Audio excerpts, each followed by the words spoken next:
For two masses x and y, the mass of x was twice that of y. The diagram below shows a setup that was used to investigate how the two masses balance at positions Q, R, S, and T on a seesaw.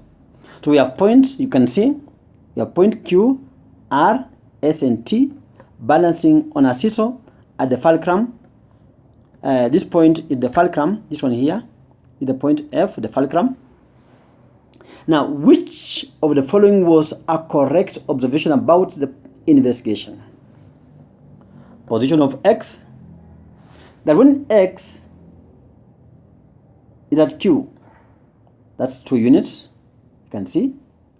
When x is at Q, then y should be at T,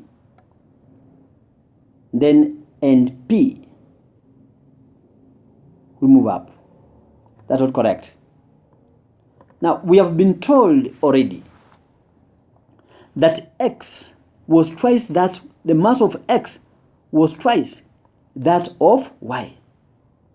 It has to be known, and I want to stress here very clearly, that whenever we have two objects of different masses being balanced on a seesaw, the heavier one must always be closer to the fulcrum or the point of support, whereas the lighter object must be moved far away, and I repeat this, far away from the point of support or the fulcrum. In this case, therefore, we are expecting that x which is heavier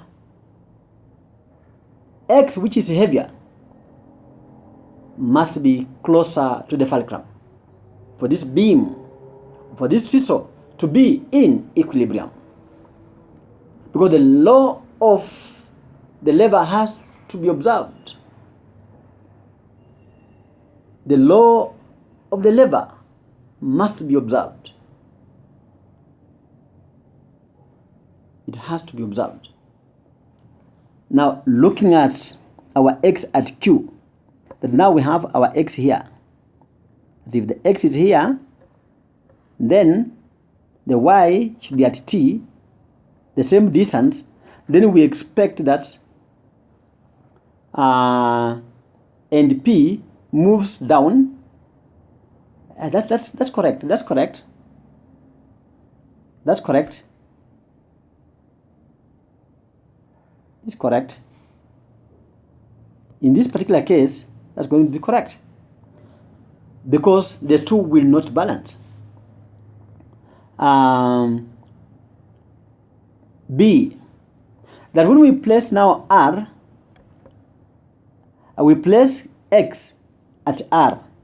Now we have, let me erase this one here. Let me erase this one.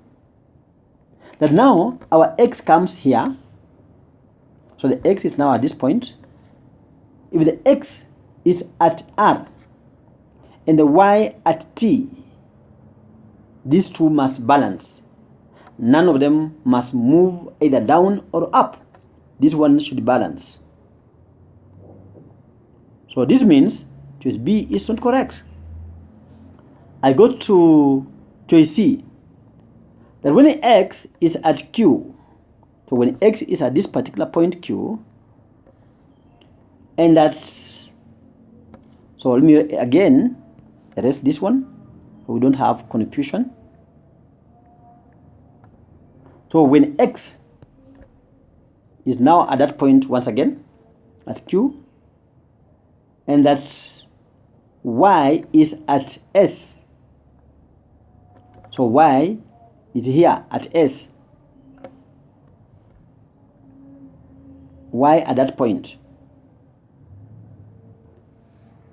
then this means because the X which is heavier is far away from the point of support than Y, which is now closer, we expect that we shall have an imbalance.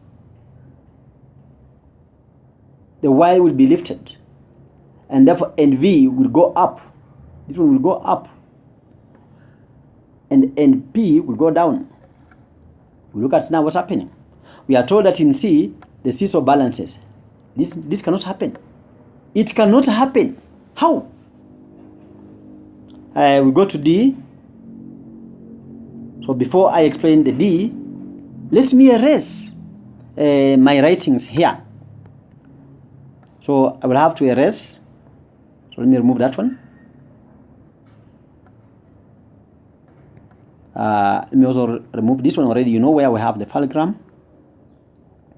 The fulcrum, the position of the fulcrum is already known, so I don't now need this.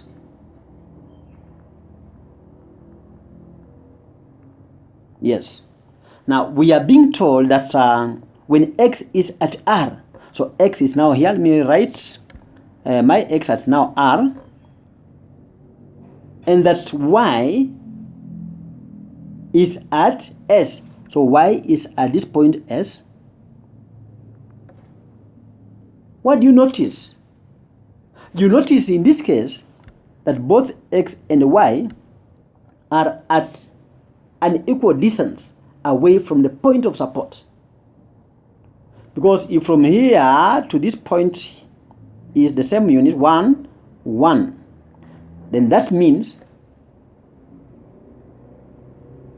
that they are equidistant from the fulcrum.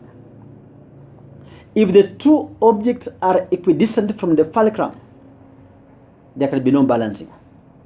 In fact, X will lift Y. X is going to lift Y, in fact, very highly. So this is not correct. And my answer in this case, judgment, remains